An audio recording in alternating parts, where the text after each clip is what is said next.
Olá, pessoal, boa noite. Hoje de uma forma diferente, né?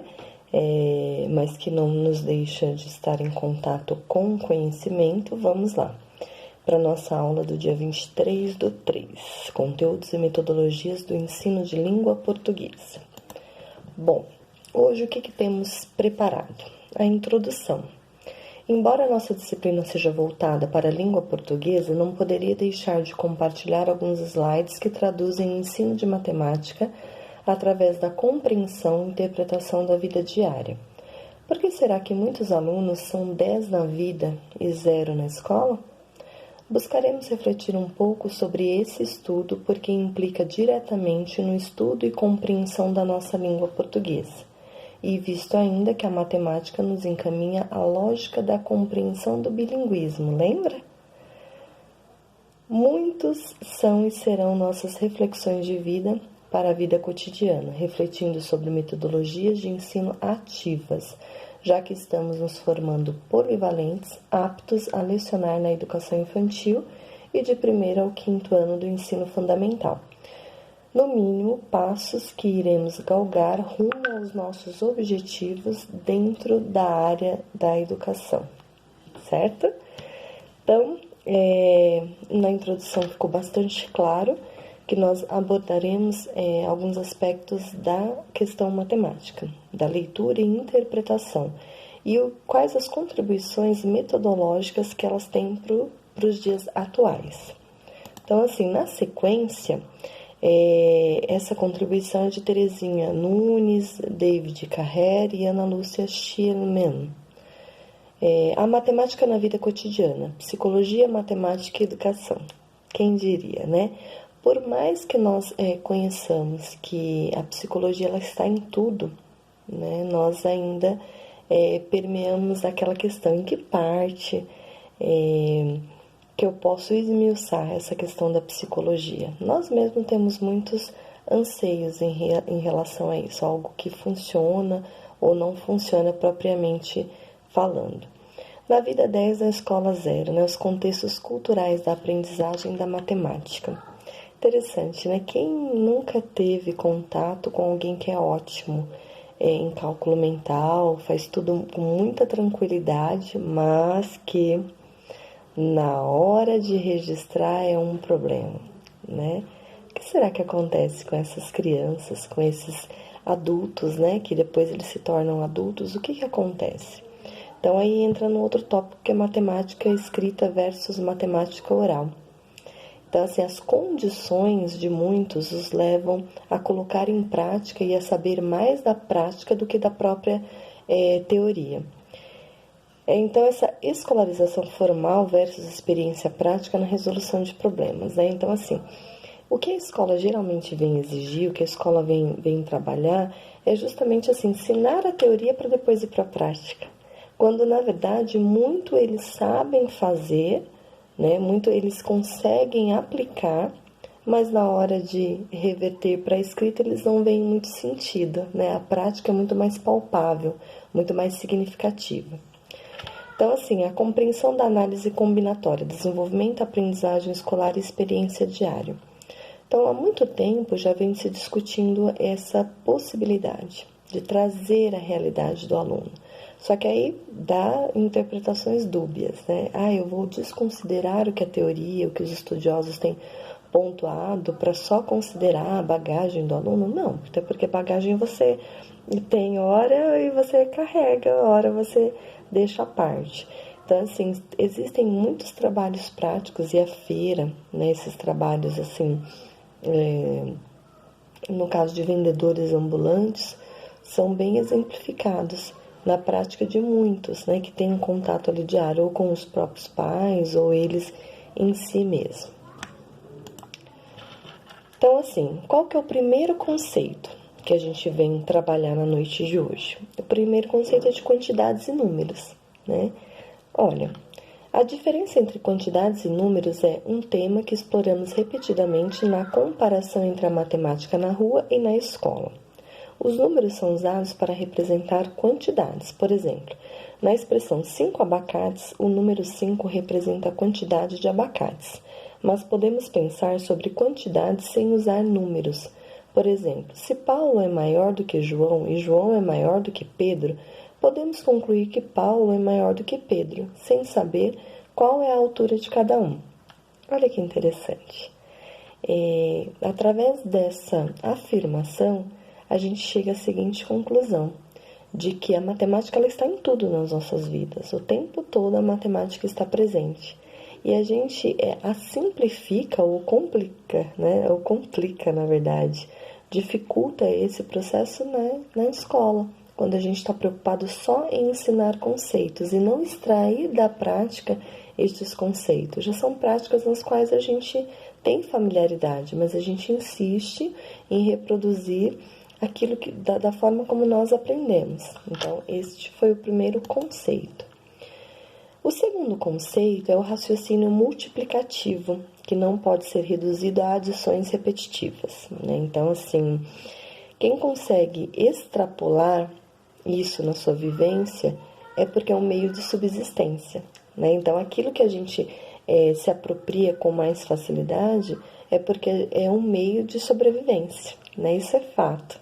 Então, durante muito tempo, essa era a única forma que conhecíamos e que, inclusive, ainda perdura para muitos de nós, que reproduzimos ao ensinar.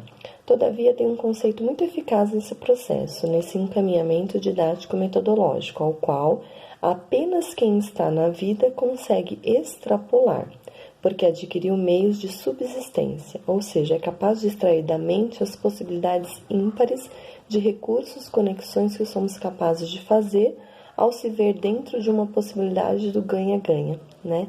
Então, eu aprendi,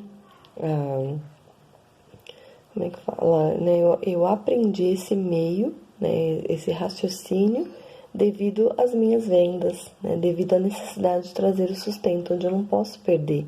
Eu não quero tirar do outro o que também é dele. Então, é um processo de ganha-ganha. Eu ganho, né, na agilidade, naquele processo que eu vou ali interagindo, mas em contrapartida também eu favoreço, né, de que forma? Extrapolando os meios nos quais intelectualmente nós sabemos que temos condições intelectuais, é claro.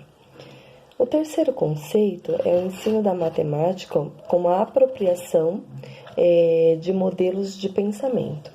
A ideia de que aprender matemática não é simplesmente nem principalmente aprender a fazer contas. Essa ideia é claramente explorada porque argumentamos que aqueles que aprendem matemática na vida diária aprendem principalmente modelos matemáticos, né? Então, assim, são as referências que a gente tem. Então, às vezes fala, nossa, mas é porque ele puxou a fulano, puxou a ciclano, ele teve boas referências. Então, assim, essa ideia é claramente explorada porque argumentamos que aqueles que aprendem matemática na vida diária aprendem principalmente por modelos matemáticos e por isso não confundem o raciocínio aditivo com o raciocínio multiplicativo quando resolvem problemas. Nesse caso, retratamos modelos funcionais, práticos, formas assertivas e não descontextualizadas. Durante muito tempo, a maior preocupação era ensinar modelos, mas, como a frase anterior nos disse aqui, modelos, mas modelos não descontextualizados. Não é, sabe, aquele me fitue, siga, que é assim, você fez esse, faz... Mas se não houver sentido, simbologia para o ser aprendente, vai ser só um modelo. Então, assim, qualquer desafio que eu coloque a quen disso, ele não vai deixar de ser um modelo, né? Então, dentro dessa exemplificação, ficar a necessidade de se expandir. Problemas que existem cotidianamente e fazê-los resolver são estratégias aos quais vou apropriando-me cotidianamente em doses de resoluções para a subsistência e ficaremos cada vez melhor a partir do momento em que nos apropriarmos desses conceitos. E aí, da matemática da vida à álgebra. No exemplo da feira. Para pesar dois produtos, primeiro precisa-se saber como funciona a balança. Mais do que isso, se a pessoa compreende as relações entre quantidades numa balança de dois pratos, o que reforça a ideia de que a compreensão das relações entre quantidades numa situação é fundamental para sua modelagem. Se a pessoa não sabe como a balança funciona, a operação com incógnitas não é possível. Nessa afirmação, compreendemos que um aprendizado necessita de outro. Estão interligados para sua compreensão e eficácia, né? Então, assim, é um fato no qual a gente não tem como fugir, né? Às vezes a gente limita o conhecimento ao educando, mas a gente não reforça o que ele tem de melhor e o que um conteúdo depende do outro para ser sistematizado. A matemática na vida cotidiana, psicologia, matemática e educação, né? Então, assim, como eu disse ainda há pouco, ciências humanas, ciências exatas e ciências sociais aplicadas, elas pareciam ser coisas, assim, diferentes, distintas. Elas são, sim, seus conceitos, mas a ação prática é o que modela, o que traz eficácia de que, por exemplo, ao se resolver um problema matemático, estamos diante de uma pessoa que pensa.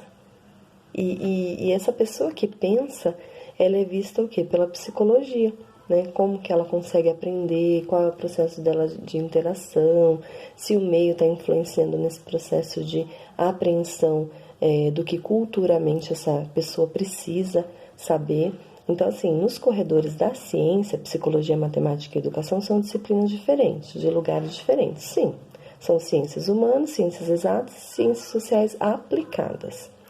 Pode-se até esquecer que existem ligações entre essas três disciplinas. Na prática, porém, existem fenômenos em que essas disciplinas não estão dissociadas. Na prática, porém, quando uma criança resolve um problema com números na rua usando seus próprios métodos, mas que são métodos compartilhados por outras crianças e adultos, estamos diante de um fenômeno que envolve matemática.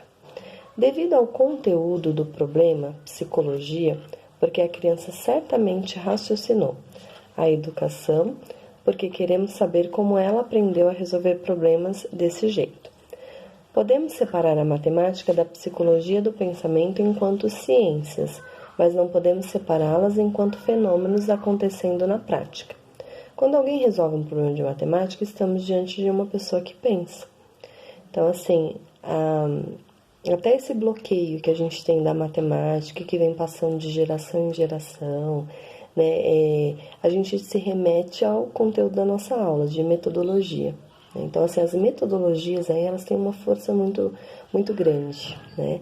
E, sobretudo, a psicologia reforça, porque se eu acredito no meu potencial, eu acredito também no meu trabalho, mas eu acredito também aonde eu posso chegar com o meu ser aprendente, porque eu fui assertiva ou fui,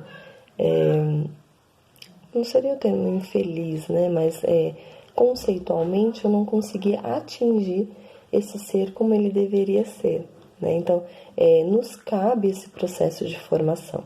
Então, a matemática como ciência e como atividade humana. Ao nível da comunidade científica, a matemática é definida como uma ciência formal. Ao nível de sua organização como ciência, na matemática somente são aceitáveis provas por dedução.